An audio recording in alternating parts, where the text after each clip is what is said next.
Josh, can you hear that? Can you hear it? Can you hear it, Josh? It's silent. No one knows.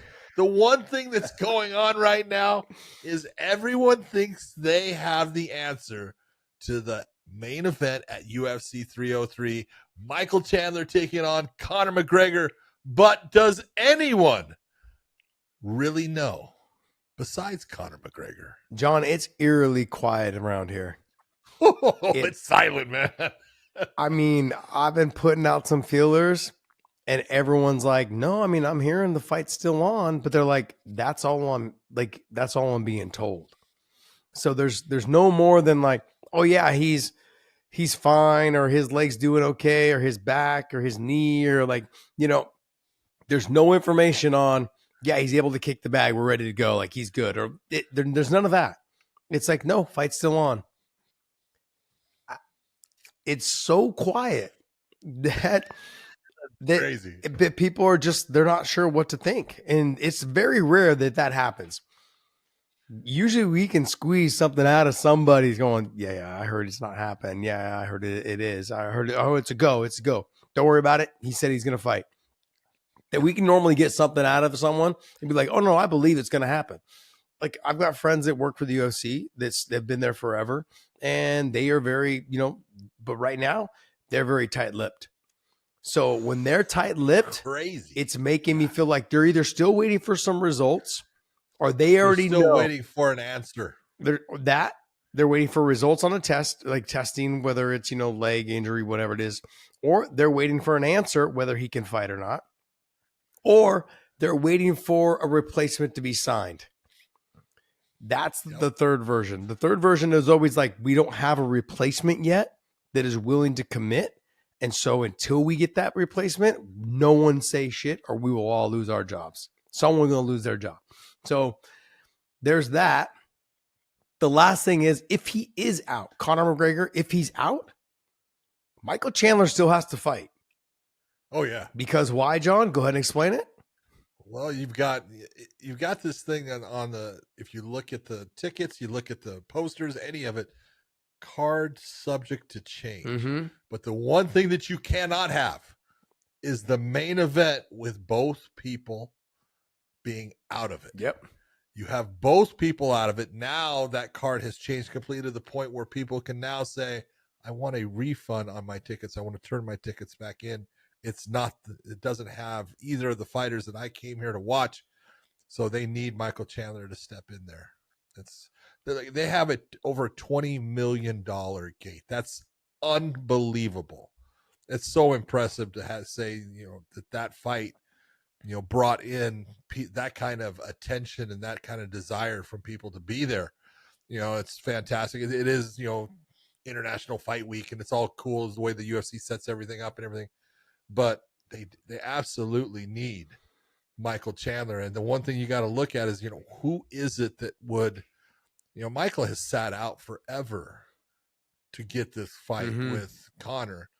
And if, they've got to entice him in some way with someone that they could say, hey, we're bringing you so-and-so, and I saw, it was a text, and it was by the Underground King.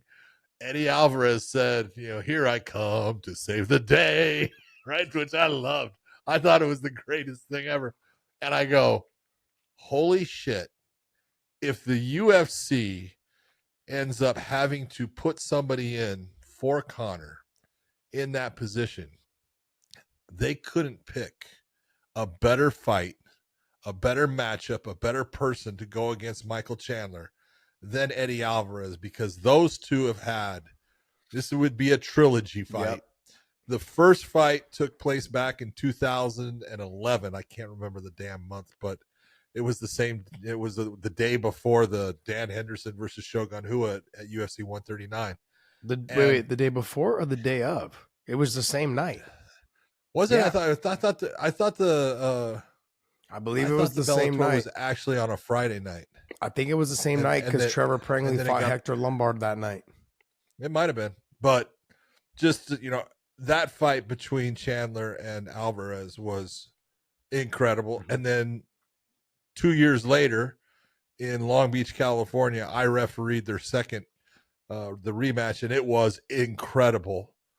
Absolutely just back and forth, blood and guts. Both guys just you can't ask for anything more. So, I mean, if Conor can't make it, and I got to give it to Conor on this. Conor doesn't pull out of fights. Conor doesn't back out of opponents.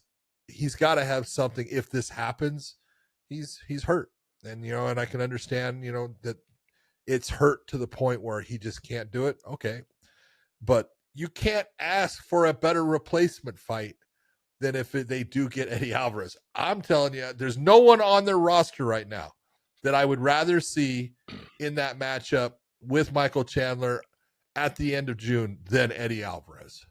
My farm needs the earth, the air, and the water. I get my energy going on Element Electrolyte Drink Mix. Clean, good-tasting energy that feeds me like I feed my plants and animals. And after a long day on the tractor, when it's time to shoot the podcast, I drink Element so that I can stay energized and stay salty. Let's get it on.